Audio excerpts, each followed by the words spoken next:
This is Mrs. Eleanor, an old woman whose hair has turned silver, whose hands carry the weight of decades, and whose heart still longs for the warmth of family. On the day she turned 75, her living room was silent. The clock ticked loudly, yet no one knocked on her door. No children, no grandchildren, not even a single phone call. She had baked a small cake for herself, lit a candle, and waited.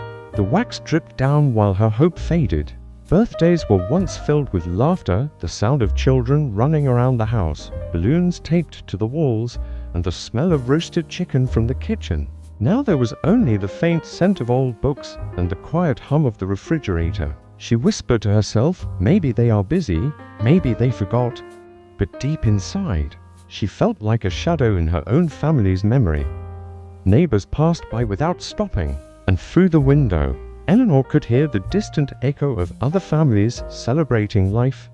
She sat straight, holding her dignity, yet her eyes glistened with unspoken sorrow. But what happened next was something no one in the neighborhood could have expected.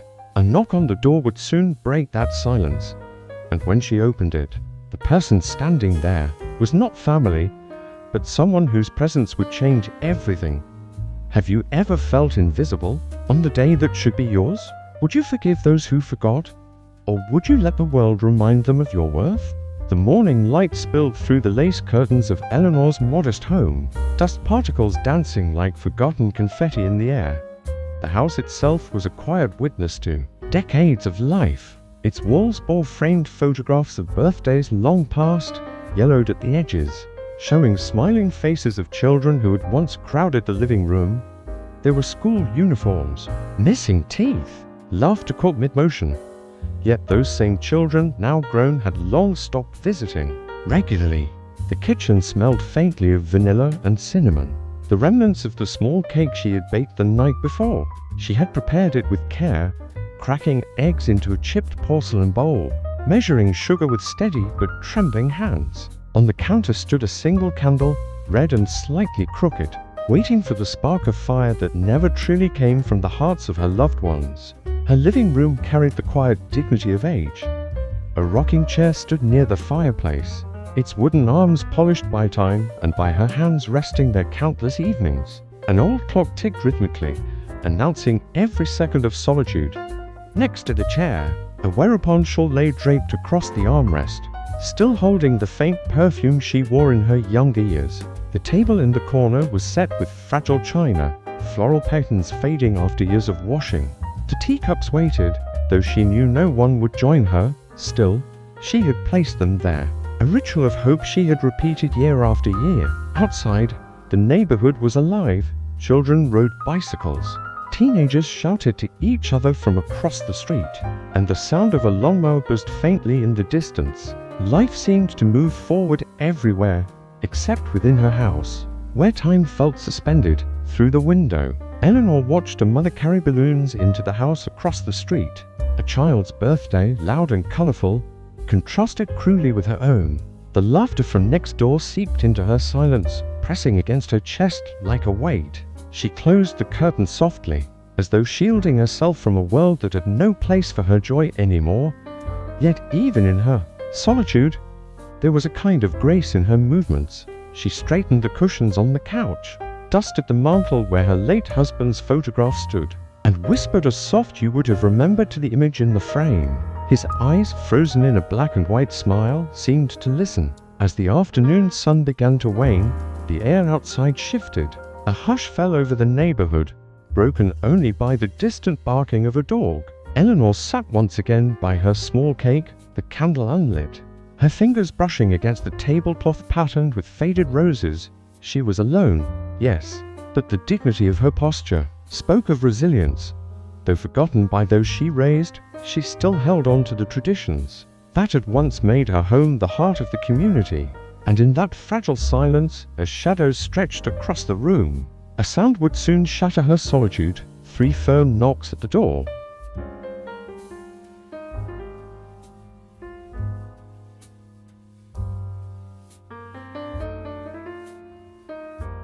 The day passed slowly, every tick of the clock stretching her loneliness into something heavier than silence. Eleanor sat by the window, clutching her shawl around her shoulders, as if it could shield her from the emptiness of the house. Her phone lay on the table, screen black, untouched. Every time it buzzed in her imagination, her heart leapt, only to sink again when it remained still. She whispered, not even a message. The truth was harder to bear than the silence itself. Her children had forgotten. Her eldest son, Michael, lived only 15 minutes away. He used to come for Sunday dinners, bringing his children, filling the air with the chatter of young voices. But in recent years, his visits grew rare, always postponed with excuses about work or schedules too full.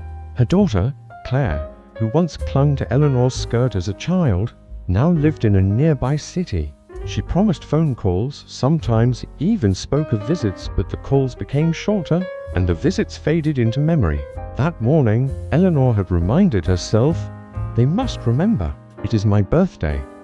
She had dressed carefully in her pale blue blouse, the one her husband always said matched her eyes. She brushed her hair back neatly, even applied a touch of lipstick. She placed the cake on the table, a fragile centerpiece to a celebration that never came. The hours crawled, noon passed, afternoon shadows lengthened, and still, no one knocked, no one called. Each moment without acknowledgement cut deeper, like invisible knives pressed against her dignity. When she glanced at the old photographs on the wall, she could almost hear the voices of her children as little ones, "Happy birthday, Mommy." But those voices were ghosts now, replaced by silence. By evening, she began to face the truth. It was not simply that they forgot. It was that she no longer occupied a space in their lives that demanded memory. To them, perhaps she had become part of the furniture of the past, something stable and unchanging, always there, not requiring thought. But to Eleanor, every forgotten call was a wound. Her neighbor, Mrs. Jacobs, waved from across the street when she saw Eleanor through the window. There was pity in her eyes, the kind that stung worse than neglect. Eleanor forced a small smile, pretending all was well. But when the curtains fell back into place, her face crumpled and tears streaked her cheeks. Then came the cruelest moment. Her granddaughter, Emily, posted a photo online that evening. Eleanor's wrinkled fingers scrolled on her phone. There it was, the young girl surrounded by friends at a cafe, holding a slice of cake with the caption, "Best day ever." It was the same day, the same cake she had hoped to share, but Eleanor's name, her presence, was nowhere in that celebration. Her heart tightened. They had time for others, but not for her. "Am I so easy to forget?" she whispered into the stillness. The candle on her own small cake remained unlit, a symbol of her invisibility. She had wanted to believe her children were busy, distracted, that life had swept them away. But deep inside, she felt something sharper. She was no longer a priority. The injustice pressed down on her chest. She had given them everything, nights without sleep, years of labor, endless sacrifices. And yet, on the day that should have been hers, she was reduced to nothing but a forgotten name. The silence of her home roared louder than any insult. Her eyes welled again, but she did not let the tears fall freely. She sat tall, her chin lifted, because dignity was all she had left. Still, the ache was unbearable. Birthdays are not simply about cake or candles, but about remembrance, about knowing you matter. And Eleanor, sitting in that dim room with her untouched cake, felt the crushing weight of being dismissed by those she had loved the most. And just as despair threatened to consume her, 3 firm knocks echoed through the hallway. They did not sound like family. They did not sound like pity. They sounded official, commanding, unexpected. Eleanor's heart raced. She rose slowly, her hands trembling, not from weakness but from the shock of hope. As Eleanor's hand hovered above the dual knob, a wave of memories surged back, unbidden but sharp as glass. The knocks at the door had pulled her into the present, yet the past rose like a tide, reminding her of everything that had led to this silent, aching birthday. She remembered the long years of raising her children alone after her husband's sudden passing. Nights when she stayed awake stitching torn school uniforms by candlelight, days when she skipped meals so her children could eat a little more. She never complained, never let them see her hunger or exhaustion. Her only thought had been, they must have better lives than mine. She remembered birthdays from decades ago, not her own, but theirs, Each one had been a celebration she orchestrated with care. Balloons tied to the railings, handmade cakes baked despite her weary hands, little presents saved for months from the coins she tucked away. She never let a birthday pass without a memory, without love stitched into every detail. Her children had grown up in a home that breathed warmth and sacrifice. And beyond her family, she had given to her community. The town still bore the marks of her quiet service. There were park benches she had helped raise funds for. Library shelves stocked because she had organized book drives. Hungry neighbors who had eaten meals she cooked in secret and delivered under cover of night. She never asked for recognition. Her joy was in the giving, in knowing she could lighten another's burden. But people forget. Children grow. The gratitude of neighbors fades into silence. What had once been extraordinary becomes expected, then invisible. Eleanor became invisible. Her sacrifices turned into background noise, unspoken history that no one recalled, not even those whose lives had been built upon them. She remembered one winter in particular when the snow had fallen thick and the town seemed paralyzed. She had walked through the storm, carrying bags of food for an elderly couple down the street, their names now long forgotten by most. That night she had returned home frozen, her hands raw and red.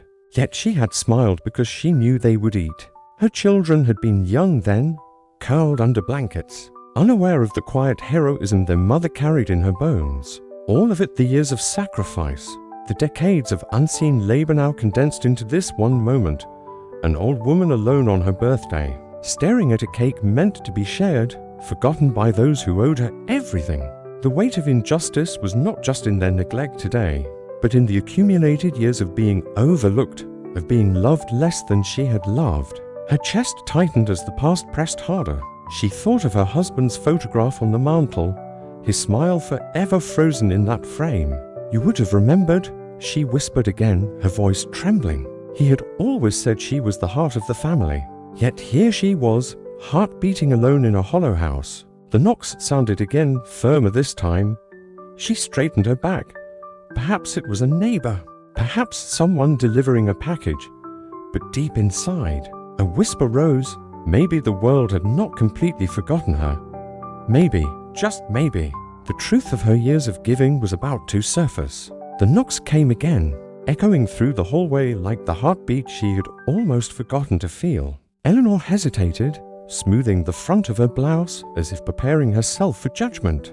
With a deep breath, she turned the knob and pulled the door open. Standing there was not Michael, not Claire, not a grandchild with sheepish flowers. It was a man in a dark suit, polished shoes glinting in the late afternoon light. His face was familiar, not from her family album, but from the news, from public gatherings. The mayor of the city, flanked by 2 staff members carrying a bouquet of fresh roses and a folder bound in leather. Mrs. Eleanor Hayes. His voice was formal but warm, a tone reserved for honoring someone rather than requesting anything. Eleanor blinked, her lips parting in shock. "Yes, I am." The mayor smiled gently. "Happy birthday. We have something for you." Before she could respond, the staff stepped forward, placing the roses into her trembling hands. Their fragrance filled her small hallway, overwhelming the stale quiet that had haunted her all day. One of them carefully set the folder on her table. Inside was a certificate embossed with the seal of the city, a Lifetime Achievement Award for outstanding community service. Eleanor's eyes widened. Her knees wavered and she steadied herself against the door frame. She had lived quietly, never expecting recognition. Yet here was the city, the mayor himself, acknowledging her decades of service, the very sacrifices her family had long forgotten. The mayor continued, his words resonating like a bomb over her wounds. "For years, you've dedicated yourself to the people of this town. From your work at the library to the countless meals you prepared for neighbors in need. Your kindness has shaped this community more than you may realize. Today, we want to honor you." Her throat tightened. She wanted to speak, but the words caught. All she could manage was a whisper. "You remembered." The mayor nodded, his gaze respectful.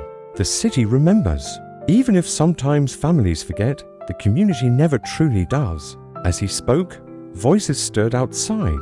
Neighbors had gathered, drawn by the sight of the mayor's car parked in front of Eleanor's modest home. Curious whispers turned into murmurs of admiration. Children pointed, mothers hushed them, and soon a small crowd assembled, their faces glowing with surprise. Eleanor stood taller, the roses pressed against her chest.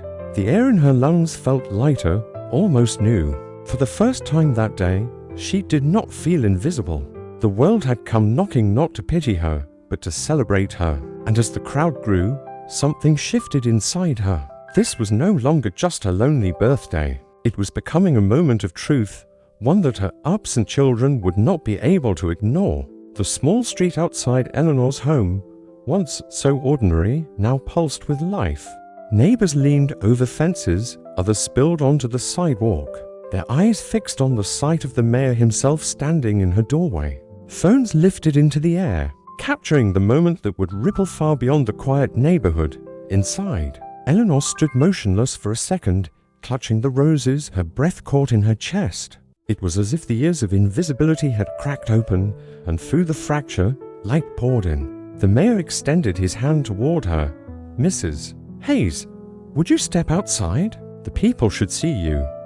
Her instinct was to refuse. She had grown used to hiding her pain behind curtains, shrinking into the background. But something in his eyes, a recognition deeper than formality, gave her strength. She straightened her back, smoothed her blouse once more, and stepped into the fading sunlight. The crowd erupted in applause, not polite clapping, but genuine, resonant, like thunder rolling across the street. Some neighbors even cheered her name, as though they had always known the depth of her sacrifices, but needed someone powerful to remind them. Tears sprang to Eleanor's eyes, not of sorrow this time, but of release. The mayor raised his voice so all could hear. "Today, on her 75th birthday, we honor Mrs. Eleanor Hayes for a lifetime of service to this city. She has fed the hungry, educated the young, and cared for the forgotten. She is proof that true strength lies not in wealth or power, but in compassion carried through decades." Gasps and murmurs swept through the onlookers. Some whispered to each other, "I never knew she did all that," while others nodded knowingly, guilt flickering across their faces. A staff member opened the leather folder, revealing the certificate with its golden seal. The mayor lifted it high for all to see before placing it gently into Eleanor's hands. She stared at the words through tear-blurred eyes. For so long, she had wondered if her life had meant anything beyond her children's indifference.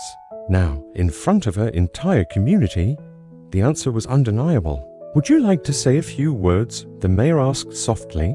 Her throat tightened, but she stepped forward. The crowd fell into silence, the kind of silence that humbles even the restless. She spoke slowly, her voice fragile yet carrying the weight of truth. I thought today I was forgotten. My own family did not call.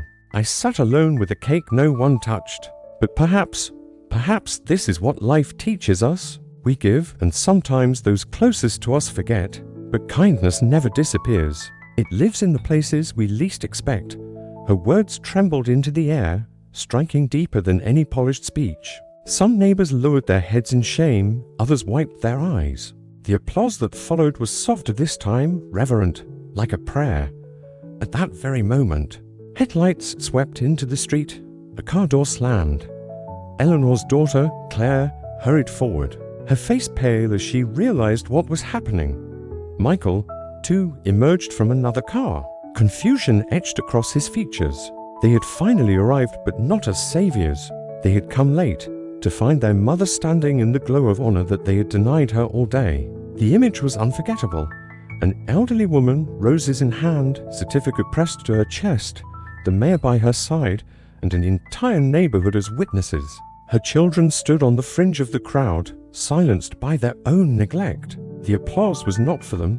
The pride was not theirs. For the first time, Eleanor did not feel small in their absence. Instead, they looked small in the shadow of her recognition. The climax had come not in anger, not in shouting, but in the undeniable truth that dignity, once revealed, outshines neglect. The crowd parted as Claire and Michael pushed closer, their faces pale with embarrassment. They had rushed in, perhaps to save appearances, but they were too late. Every eye turned toward them, but not with admiration, Whispers swept through the onlookers. Where were her children all day? How could they forget their own mother's birthday? Claire opened her mouth, her voice trembling. "Mom, we were..." But Eleanor lifted a hand, calm yet commanding, silencing her daughter. The roses in her other hand caught the last rays of the setting sun, glowing like a crown. She looked at her children not with anger, but with the steady weight of truth. "All my life, I thought my worth was measured by the love of my family. I gave you everything, my years, my strength, my heart, and yet, today, you left me in silence. But look around you." She gestured to the neighbors, to the mayor, to the certificate pressed against her chest. "The world remembers what you chose to forget." Michael's face flushed. Claire lowered her head.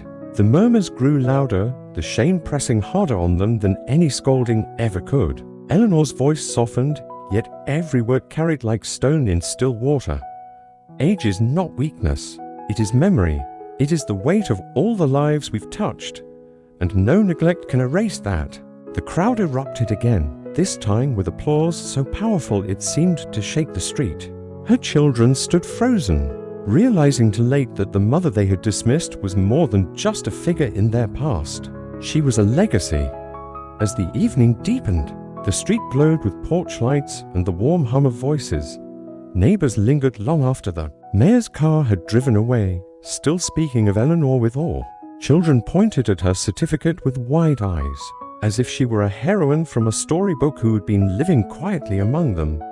Inside her home, the untouched birthday cake still sat on the table, but now it was no longer a symbol of sorrow. Neighbors carried in extra chairs, poured tea, and filled her once empty room with laughter and conversation. For the first time in years, her home pulsed with life again. Her children remained in the corner, silent, their shame heavy. They offered awkward smiles, but their mother did not seek their validation anymore. They had seen the truth. She no longer needed their approval to feel whole.